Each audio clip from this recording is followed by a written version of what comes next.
So our second speaker is Tonatiuh Anzures, and I'm gonna provide you a little bit of his background.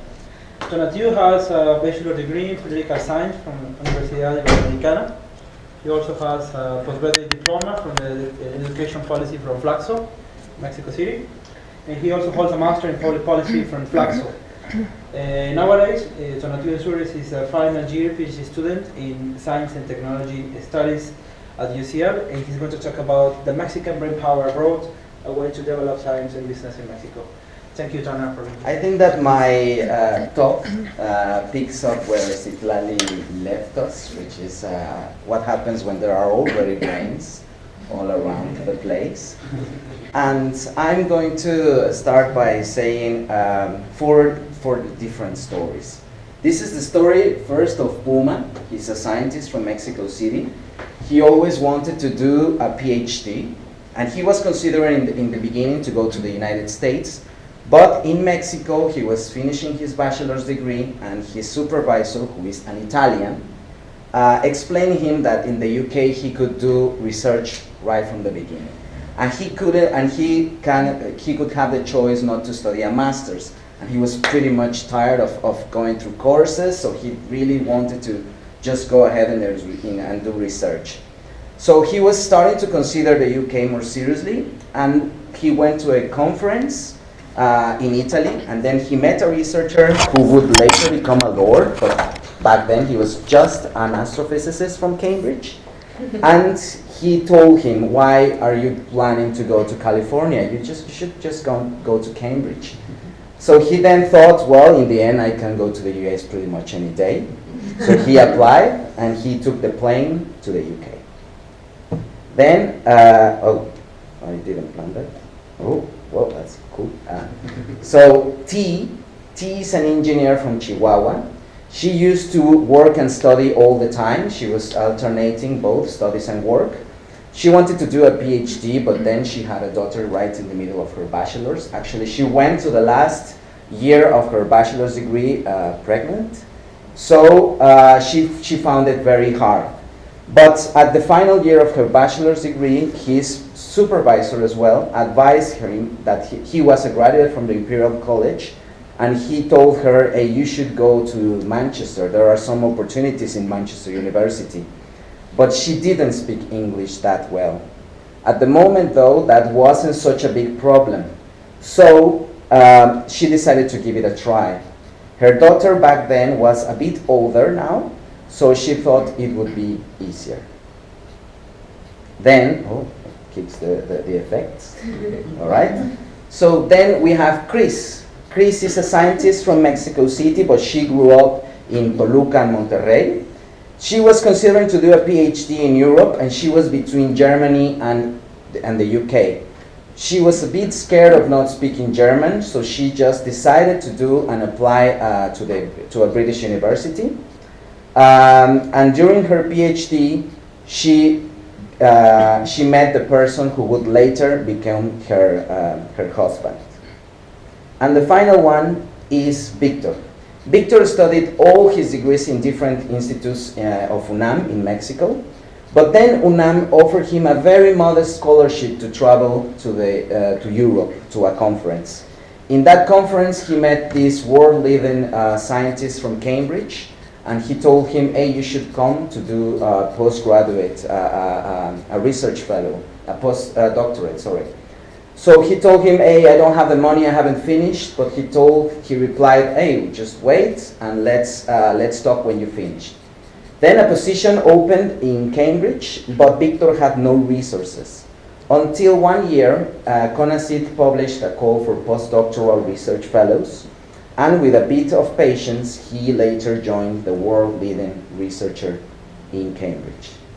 What does these stories tell us about migration? I think, from my point of view, is a fascinating story about what we used to call the brain drain. And I will explain it why we say that we used to call it that way. Because the phenomenon has been evolving from these kind of conceptualizations. In the traditional literature, they used to think that it was an ethical and moral dilemma. The flight of human capital was seen as an indirect subsidy from developing or poor countries to developed countries. It was also conceived as a general situation of asymmetry in a relationship among nations. And finally, it was a contentious debate between the North and the South. There are a lot of studies published on North and South debates. And of course, the scientific migration and the brain drain was one of them. But the brain drain is not new at all. This is a 1968 cartoon by Fabulous Kino, it was Mafalda, where you can see that Mafalda's father wants to go to the dentist. And Mafalda asks, oh, do we still have dentists in this country? He said, of course. What do you think? Well, I thought they had all gone to the USA. So this is a very, very, let's say, old phenomenon by now. And why is it important? I'm going to skip this because it's not so important. But why is it important? Because contemporary economies are shifting, and are shifting from the industrial economies to the knowledge economies. You can see now that what used to be a huge factory here in London is now to become a big mall, and it's getting transformed, and all of these refurbishments being done in what used to be the motherland of the Industrial Revolution. Well, that's now in the past. Now we are transiting towards a knowledge economies. Information is, of course, a relevant economic, political, and cultural activity. But the knowledge production requires brain power. Not everyone can have or can produce this knowledge. I wonder, do you recognize this? Who knows where this is? No. It's Tijuana. It's the maquiladoras. It's an aerial view from the maquiladoras in Tijuana, and specifically of the point where the maquiladoras for computers are in Tijuana. So they look like something like this on the inside, like a huge lines of production, thousands of workers producing over and over and over and over the same thing.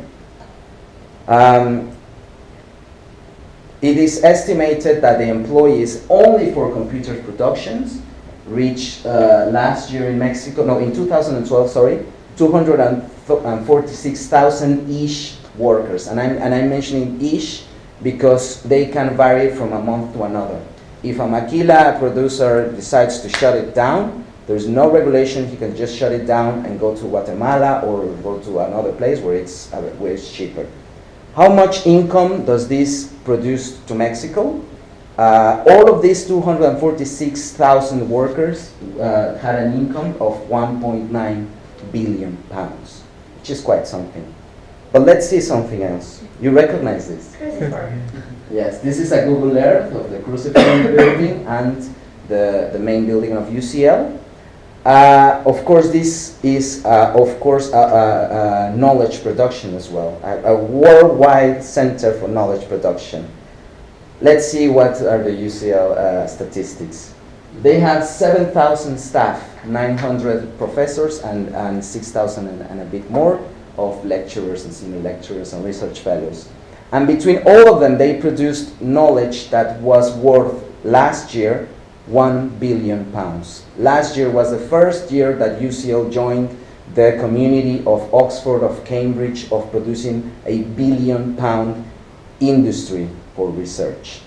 So you can see that from 200 and almost 50,000 workers in Mexico to just 7,000 specialized, skilled workers, what they can produce. Something relatively similar. But let's watch another example. Do you know what is this?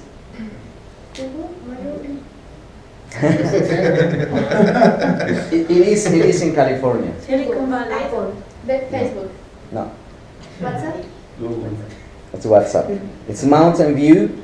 It's an office, perhaps 5 times this room. And you know who these guys are? No. These guys are. This guy is Jan Kuhn. He's an Ukrainian. He migrated from Ukraine when he was 16 to the US. And this is, what's his name? I forgot. Brian Acton. Brian Acton and Jan Kuhn are the creators of WhatsApp. Do you know how many people work in WhatsApp? Can you imagine? Like 50, I 30. think. 400. 400. Oh. They have a staff of 55 people by the moment they sold the company to Facebook. They had 55 people in their office. You know how many people they used to reach back then? How many people, active users of WhatsApp? 450 million users worldwide. Back then. Now it's something around 700 million users. So these guys are, of course, just an example of what knowledge, of what technology, and of what knowledge production means for nowadays economies. If you have an iPhone, who has an iPhone? Do you know that this iPhone has originally 12 different technologies that come from universities like this, from publicly research, public funding and public research.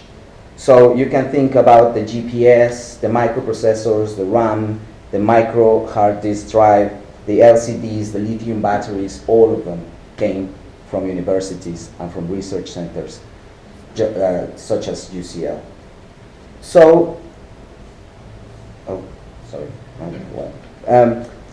The lessons is, of course, science and technology are one of the most globalized industries in the world.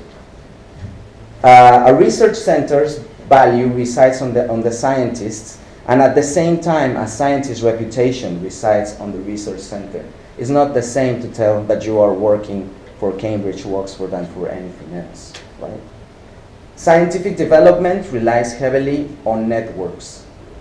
These are ecosystems. Why is everything in Palo Alto in California?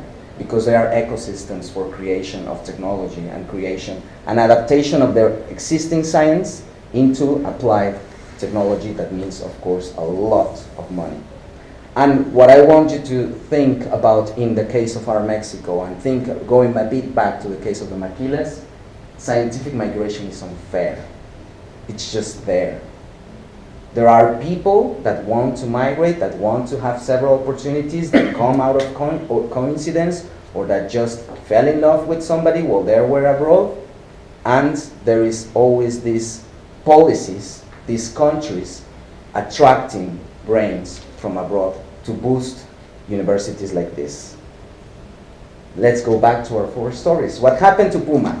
Well, Puma met a lovely Scottish woman and he got married. He feels that the UK has given him a huge support. He says, I'm in one of the best universities in the country, and the type of work I do is what they call big science and requires considerable resources. He uses supercomputers, and his theory is one of the most accepted ones in his field. So everyone cites this Mexican guy.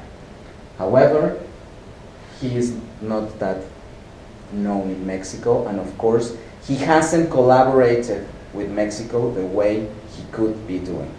He hasn't. Let's see what happened with T. T misses Mexico. She says more than you can imagine. She never planned to stay in the UK. Her story is fascinating because she never planned it, but she got offered the possibility to go to a job interview. He went there. She competed with a French, a Chinese, an Italian, and she got the job. Years later, she applied for a lecturer position, and she told her family, one of two. If I get it, we stay in the UK. If I don't, we go back to Mexico. But you remember her daughter. So back then, she was a teenager already and told her, you may be going, but I'm staying. She got, of course, a lecturer position, and she's now a professor. Oh, okay. So in 2009, she created a Latin America program as an effort to bring Mexican students with low income, as she used to be. She had the support of the Politécnico and the CONACYT, and she has now 178 students of Mexico in her university. 13 of them have already graduated. So you see a difference between Puma and T. T got engaged, T got the support, T got the program funding from Mexico, and she's contributing to Mexican science. Let's see what happened to Chris. Chris is about to finish her current position as a postgraduate research fellow at Imperial College. She has now a little baby daughter, and she would love to go back to Mexico because, you know, there are no such, there is no other thing like a Mexican family. So she wants her parents to spend some time around her granddaughter. She says, the problem is with my husband because he's also a scientist and he's conducting, of course, very important research, and he would find a lot more problems to adapt to Mexico and to do his research in Mexico. However, she contributes in an online course in scientific methods with the Tec de Monterrey. It was a requirement by CONACYT. They told her, okay, so you finish your PhD, you are a CONACYT scholar, you can stay abroad as long as you establish some kind of collaboration. So she looked for the guys in the Tec de Monterrey, and she is now giving this online course, which happens to be apparently very successful because they offered her a position now as a visiting professor for the Tec de Monterrey. And finally, we have Victor. Victor swears he will go back to Mexico at some point, but he has just accepted. When I was doing him the interview, he told me I would love to go back, but you know what, I just got a position. It's kind of cool, you know. His wife is Mexican, of course. She's not happy with the decision because she wanted to go back to Mexico. And he is currently looking to make a path. What he said, I'm looking forward to make my own pathway here in the UK so I can establish some kind of collaboration in Mexico. So I think that with these 4 stories, I did 40 interviews, where I'm trying to identify by these life stories, by these pathways, by these desires, by these coincidences, by love, what they can do in this last part. What can they do to establish some kind of collaboration in Mexico? I think that the old way that we saw before of conceiving the brain drainers as a treason or some kind of migration and never is coming back, we all know that it is not, the story is not so simple. We circulate around the world, we are scientists, we are definitely, as we could see, the economy needs us, needs our boost, and of course, if that opportunities are in Mexico, fantastic, but if they are abroad, fantastic as well. The objective of my PhD is looking by these stories, how can the government intervene to generate some kind of contribution or to generate some kind of strategy to link this migration to Mexico. So, thank you very much.